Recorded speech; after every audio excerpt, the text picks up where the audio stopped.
En primera plana, Carlos Herranz. Bienvenidos en Primera Plana, un programa de Radio Francia Internacional y de France 24, esta semana para hablar de una efeméride histórica. 30 años se cumplen de la caída del muro de Berlín. Para ello me acompañan ya en este estudio tres mujeres. Beatriz Juez, corresponsal del Mundo en Francia, que fue ex corresponsal en Berlín. Bienvenida, Beatriz. Muchas gracias. También fue corresponsal en Berlín mi compañera Carmen Vela, actual corresponsal de la cadena SER aquí en París. Bienvenida, Carmen. Encantada. Y también está con nosotros Luisa Corradini, la corresponsal del diario La Nación en Europa. Bienvenida, Luisa. Un gusto, gracias. 30 años de la caída del muro de Berlín, hoy en Primera Plana. Bueno, pues fue el 9 de noviembre de 1989 cuando aquella revolución pacífica acabó derribando el muro. Lo cierto es que es uno de los hechos más importantes y definitorios de nuestra historia contemporánea. Unos días antes, 5 días antes en concreto, 500.000 de personas ya se habían manifestado en Berlín del Este reclamando libertad. La mayoría de los líderes de entonces ya no están con nosotros, no lo está el ex canciller Helmut Kohl, la mayoría de los líderes tampoco de la RDA como Honecker. Tampoco lo está el expresidente de Estados Unidos, George Bush padre. Aquí en Francia, recordemos, estaba François Mitterrand. Sí que está Gorbachev, que esta misma semana ha declarado en una entrevista para la BBC que nos encontramos ante una nueva guerra fría. ¿En qué se diferencia aquel mundo de 1989 de este? ¿En qué bases, sobre qué bases se solidificó la unidad alemana? ¿Cómo se juntaron esos dos mundos? Vamos a hablarlo hoy en el programa, pero antes vamos a repasar algunas de las portadas que nos dejó la prensa de entonces y la de ahora. El mundo ha caído. Berlín vuelve a ser Berlín, tituló por aquel entonces el Berliner Zeitung. ABC en España, cae el muro. Tras la euforia, la esperanza. En dos portadas consecutivas de los días 10 y 11 de noviembre de aquel año 89. El periódico de Cataluña, la RDA, abre el muro. Alemania del Este decide la histórica apertura de todas sus fronteras. Icónica portada también en Reino Unido del Daily News. Freedom, libertad. Y ya esta semana Time, 30 años después, el mundo inmerso en nuevas barreras. Bueno, un momento de ilusión, la unión de dos mundos, el fin de una era. En pocas palabras, ¿qué titular pondríamos 30 años después a aquel acontecimiento histórico? Bueno, Beatriz. Yo creo que lo más importante es que fue la reunificación de las dos Alemanias sin derramar una gota de sangre, ¿no? Que fue una revolución pacífica. Carmen. Yo creo que fue el fin del mundo que había nacido en la Segunda Guerra Mundial y el nacimiento de una nueva era, la esperanza de una Europa distinta y sobre todo de la profundización de la Unión Europea. Luisa, ¿qué titular le pondríamos a aquel El acontecimiento? sería que el muro de Berlín arrastró con él lo último que quedaba de la Guerra Fría. Recordemos brevemente un poco la historia. ¿Qué pretensiones tenía el gobierno soviético con esa drástica decisión de levantar el muro en 1961? Claro, ellos decían la barrera contra el mundo capitalista, contra los fascismos, pero lo cierto es que había como un escape, ¿no? Sí, había como 3,6 millones de alemanes del este que huyeron a la Alemania occidental entre 1949 y 1961. Entonces la gente huía. Entonces lo decidieron construir el muro no solo para, bueno, según decían ellos, para luchar contra el fascismo, que fuese una barrera contra el fascismo, sino también para que no se le fuera a la gente, ¿no? Y tampoco una barrera para tenerlos controlados a la gente de la RDA. Y lo más curioso de todo, Carmen, es que un malentendido en una rueda de prensa, al final, todo este acontecimiento histórico, aunque el régimen ya estaba resquebrajando, pero al final es un malentendido burocrático lo que hace que todo se precipite en una rueda de prensa. Sí, fue una orden dada por las autoridades de la RDA, que en el fondo estaban manejadas por la Unión Soviética, ¿no? Y que se interpretó un poco sobre la marcha, porque los periodistas preguntaron desde cuándo se podía ir al otro lado a viajar, ¿no? Porque la idea era que era un reglamento solamente para viajar al exterior. ¿Y por qué se hizo? En el fondo porque había manifestaciones multitudinarias en las fronteras y 5 días antes, como has recordado, Berlín Este fue un acontecimiento, hubo 1 millón de personas pidiendo libertad e irse al otro lado, ¿no? Fue una huida hacia adelante. Hay diversos enfoques o perspectivas, desde luego, para tratar la caída del muro de Berlín. Uno de los que nos parece más interesante, sin duda, es cómo se produjo la integración de dos mundos distintos, como sucedió en Alemania. Luisa, ¿cómo fue esa integración? No sé si habría que hablar de absorción de una de las dos Alemanias, de uno de los dos mundos, o ¿en qué bases tuvo esa integración? Todo depende siempre de los actores, ¿no? Pero es cierto que en un primer momento parecería ser que fue Alemania del Oeste, que en ese momento era la cuarta potencia económica del mundo, que absorbió a Alemania del Este, y eso produjo un shock en los alemanes del Este, que probablemente dure hasta ahora, que se sienten unos alemanes... Siguen sintiéndose unos alemanes de segunda categoría, después de la gran esperanza que significó ese proceso de reunificación. Pero es cierto que es un proyecto que todavía está en curso, que nunca terminó, y que en realidad parece cada vez más complicado. ¿Los alemanes del Este, Beatriz o Carmen, siguen con ese sentimiento de ser ciudadanos de segunda categoría? Bueno, es lo que dicen ellos, ¿no? Como el 59%, creo que en la última encuesta que he visto, decían que se sentían como ciudadanos de segunda categoría. También es verdad que tienen...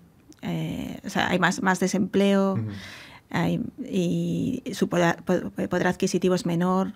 Sí, casi cualquier indicador económico que tomemos vemos esa fotografía de las dos Alemanias aún, ¿no? Sí, lo que pasa, bueno, que también pasa en España también pasa, hay regiones, lo mismo Extremadura o Andalucía que el País Vasco o Cataluña, ¿no? Siempre hay diferencias entre unas regiones y otras, pero es verdad que el muro, aunque ya no esté físicamente, está muchas veces también en las mentalidades. Yo cuando estaba en Berlín también me da la sensación que había gente de Berlín Este que no iba nunca a la otra parte de la ciudad, o sea, vivían en su barrio y hacían su vida en su barrio, aunque el muro ya no estaba, ¿no? Pero...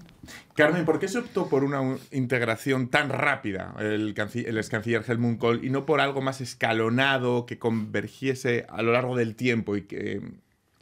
amortiguara? Yo creo que hay que partir de la base de que fueron los alemanes del Este los que tiraron el muro hacia el oeste, es decir, fueron ellos los que precipitaron ese movimiento, y lo hicieron porque era una ansia absoluta de libertad y sobre todo de tener el marco alemán del oeste, que era fuerte, y lo que querían era llegar al mundo capitalista. Esa es la realidad, y todo lo demás pues se puede revertir años después, pero no recordemos que Alemania del Oeste ha pagado 1 billón de euros, esto hasta 2014 nada más, en transferencias hacia el este, sobre todo en transferencias sociales. Recordemos que las empresas de la Alemania del Este estaban todas en ruina. Recordemos, porque la gente lo olvida, que los alemanes del Oeste siguen pagando un impuesto de solidaridad, el famoso Solidaridad-Zuschlag o Soli, como dicen ellos,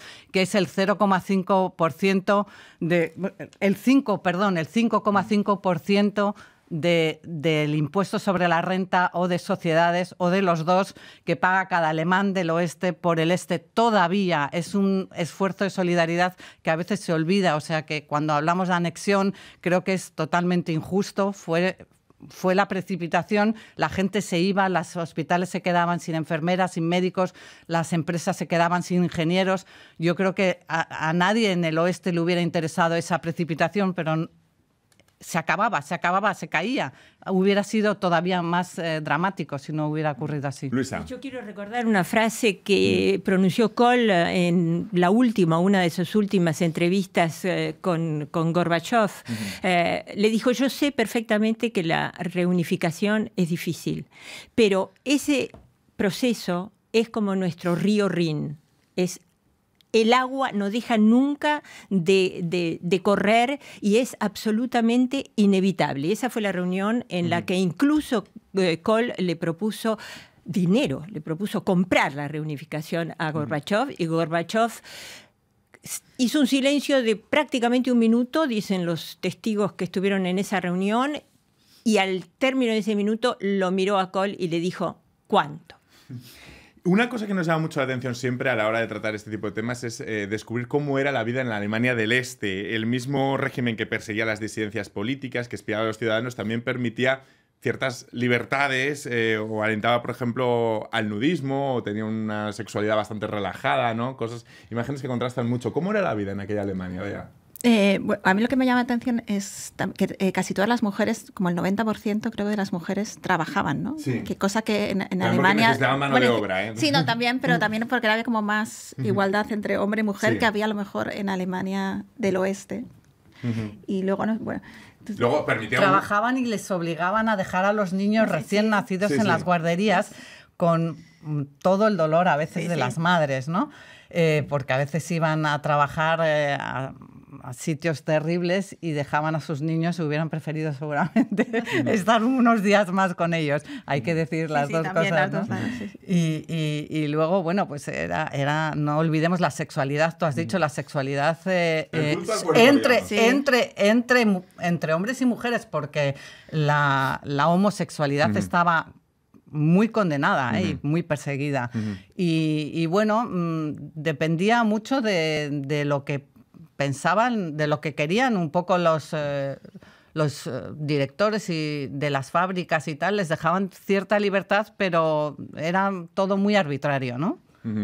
Luisa, ¿cómo ha resignificado Berlín, la ciudad, los restos, su memoria histórica? Bueno, como decíamos hace un momento, antes de comenzar la emisión, hay sectores de la ciudad que son incluso confusos, hay otros que se han transformado en Disney de la reunificación, como el Checkpoint Charlie, que van a ver todos los turistas.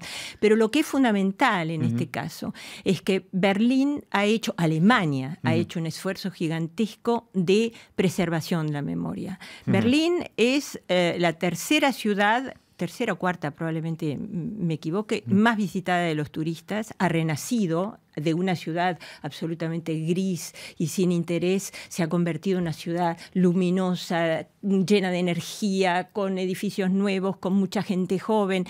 Pero además es la ciudad de Europa que tiene más museos, tiene 170 museos, o sea que todo está planificado y todo está pensado. Cada vez que hay un proyecto nuevo, se piensa en cómo preservar la memoria. Esto es una cosa fundamental que han hecho los alemanes, hay que reconocerlo.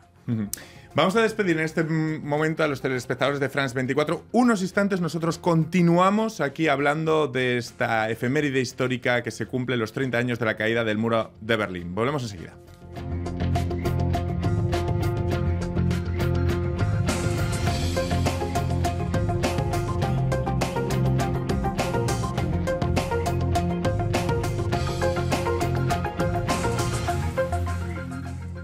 RFI, la sélection del mes. Ces moments-là, je ne sais pas. Je crois que s'aimer ne... Vendredi sur mer. Je crois que s'aimer ne suffit pas. Dans ces moments-là, je ne sais pas. Je crois que s'aimer ne... Je crois que s'aimer ne suffit pas. Bongeziwe Mamadla.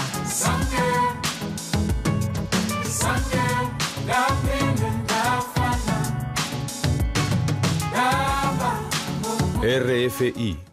Hablamos de los 30 años que se cumplen del derribo del muro de Berlín. Hoy con Beatriz Juez del diario El Mundo, Carmen Vela de la cadena SER y Luisa Corradini del diario La Nación. Conozcamos ya quién es nuestro personaje de la semana, personaje que viene derivado de lo que fue aquella efeméride de la que cumplimos ahora 30 años. Y que son dos, que podrían ser dos líderes que representan a las dos Alemanias, a la RFA y a la RDA. Erich Honecker, el presidente de la República Democrática Alemana, a inicios de 1989, Honecker dijo que el muro seguiría existiendo mientras no fuesen superados los motivos que lo llevaron a su construcción. Según él, eran la protección contra el capitalismo y el fascismo. Fue obligado, sin embargo, a dimitir en octubre del 89, pocos días antes del fin del muro. Del otro lado, Helmut Kohl, el canciller de la República Federal Alemana, el canciller de la unificación, su perseverancia en acelerar la unificación del país. Solo 3 semanas después de la apertura de los pasos fronterizos de Berlín, Kohl presentó ante el Parlamento un plan de 10 puntos para la reunificación que todavía provocaba mucha desconfianza en el exterior. ¿Qué papel le otorgan a ambos líderes en todo el proceso? a Kohl con ese proyecto de unificación que fue muy criticado por ciertos sectores, o al menos en los que había mucha desconfianza. ¿Qué papel lo conceden? Bueno, Kohl tuvo un papel fundamental. Seguramente no hubiese habido la reunificación, a lo mejor si hubiese habido otro político. También era una época en que había, digamos, políticos de gran talla en Europa. Sí. No sé, estaba Margaret Thatcher, estaba Mitterrand aquí en Francia. A lo mejor si hubiese pasado ahora, los políticos Madre que mía, tenemos, ¿dónde no sé yo estaríamos? dónde estaríamos. Ha metido el dedo en la llaga, Beatriz. Pero eran, entonces creo que él tuvo un papel fundamental porque, bueno, porque dio un paso adelante y dijo, bueno, allá vamos. Porque en un principio querían hacerlo más de forma escalonada, pero al final todo se precipitó, ¿no? Entonces el papel de Kohl fue fundamental. Aunque ya no se lo esperaba porque Kohl creo que estaba fuera de Alemania incluso y tuvo que volver corriendo esa misma tarde. Claro, ¿no? porque había, yo creo que había también un cálculo electoral, aunque parezca frívolo decirlo, ¿no? Pero ganó las elecciones gracias a eso, Helmut Kohl, ¿no? Pero es cierto que tenía un prestigio internacional Helmut Kohl que no tienen otros líderes internacionales hoy, y gracias a esas amistades, entre otros a Gorbachov, sin Gorbachov y la perestroika, la reforma que intentó hacer en Rusia o en la Unión Soviética, no hubiera podido. De hecho, Gorbachov en sus memorias confiesa que en el mes de enero, es decir, 3 días después de la caída del muro, le preguntaron cómo podía ser y él dijo, nunca he pensado que se podía mantener la RDA ni nuestro sistema tal como era. Y como habéis dicho, pues lo importante fue que no hubo sangre y que los militares de la RDA no respondieron. O sea, que hubo muchos protagonistas, no solo Honecker y Helmut Kohl, ¿no? Gorbachov, Mitterrand aquí en Francia también fue muy importante apoyando ese plan de 10 puntos de Kohl. Apoyando ni, porque ustedes recuerdan que Mitterrand al principio no quería saber pero nada. Luego cambió, ¿no? Luego cambió. Hubo una transición en Mitterrand. Yo creo que hay una cosa que es fundamental en todo esto. Naturalmente los actores son importantes. Pero lo que provocó la caída del muro de Berlín fue el derrumbe político, económico y social de la Unión Soviética. Recordemos que ese mismo año la Unión Soviética había perdido o empezó a retirarse de Afganistán, y ese fue el derrumbe absoluto del bloque soviético. El bloque soviético estallaba por todas partes y Gorbachov lo sabía perfectamente, Kohl lo sabía perfectamente y Mitterrand lo sabía perfectamente. En consecuencia era una cuestión de tiempo, pero la presión era tan grande. Además había empezado a estallar por todas partes, porque por Hungría se escapaban los alemanes del este ya, y 20 días después se produjo la revolución en Praga, es decir que todo el bloque estaba desmoronándose, no había posibilidad.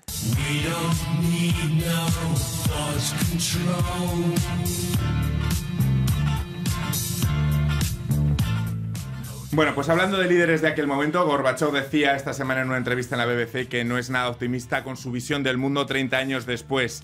¿En qué se diferencia aquella Guerra Fría de la que ahora se evoca? Claramente Carmen. En que Estados Unidos tenía un protagonismo fundamental. Estados Unidos ayudó, digamos, a la formación de la Unión Europea, apoyó claramente el proyecto europeo, luego apoyó claramente a la RFA en su manera de llevar la unificación. Y hoy tenemos unos Estados Unidos que no nos apoyan, como ha recordado bien el presidente francés en una entrevista. Pues la OTAN está efectivamente en punto, muerte cerebral, muerte cerebral, y Estados Unidos quiere abandonar Europa como proyecto y como aliado, etcétera, etcétera, ¿no? Vamos a escuchar algunas de las canciones que han podido evocar aquel 30 aniversario, Another Brick in the Wall de Pink Floyd. La canciller Angela Merkel, por cierto, que tenía 35 años en aquel momento, y esta semana ha declarado en una entrevista en Spiegel que sus sueños como ciudadana del Este eran escuchar a Bruce Springsteen y viajar a las montañas rocosas, no lo imaginamos.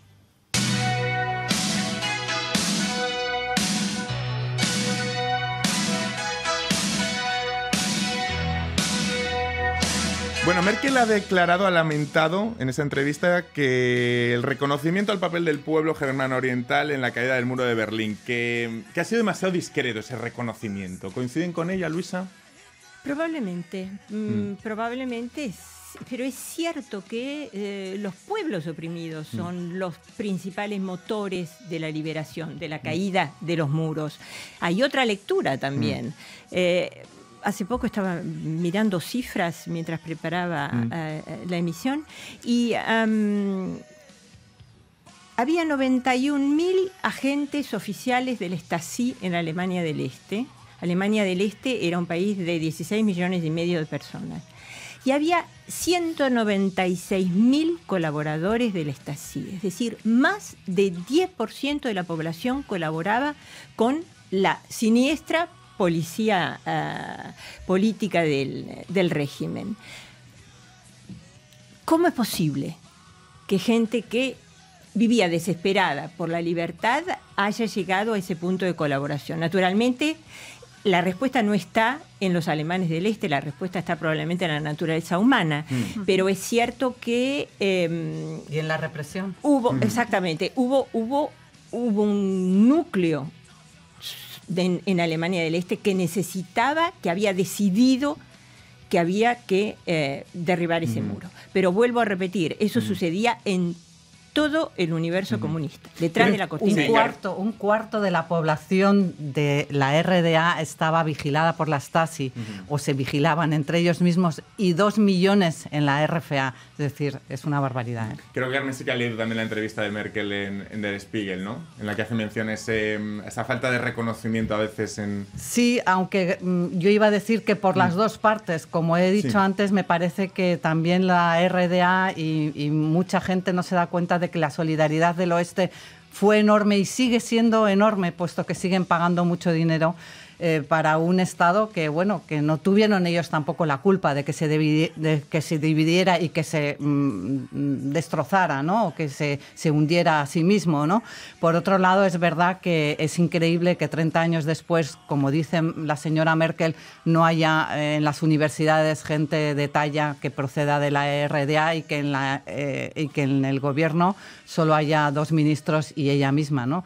Pero en el DAX, es decir, en la bolsa, en las grandes empresas, parece ser que no hay ni una sola persona que proceda de... Pero es también un problema generacional, ¿no? Claro, es decir, encontramos que en las élites alemanas, tanto en las económicas, en las mediáticas, en las políticas, falta representación del Este. Creo recordar ayer a una alemana del Este, que dio la cifra de entre un 5 y un 7% de población del Este en las élites alemanas. Es decir, un porcentaje ínfimo. Yo creo que 40 años de opresión comunista no se borran ni siquiera ni en 20 ni en 30 años. El problema es que esos pueblos, desgraciadamente, vivieron casi medio siglo sometidos a un régimen de lavado de cerebro que explica incluso la emergencia de la extrema derecha ahora, sobre todo en Alemania del Este, que les ha enseñado, por ejemplo, que todo lo que venía de afuera era una amenaza.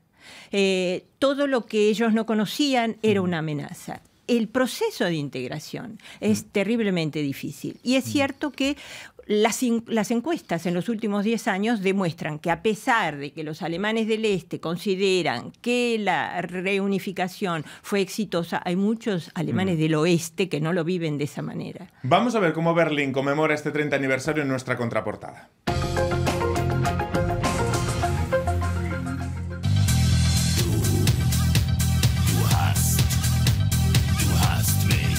Suena Rammstein, Du hast. Para conmemorar este 30 aniversario ha sido instalada en Berlín una gran obra de arte aéreo, una instalación artística del americano Patrick Schern.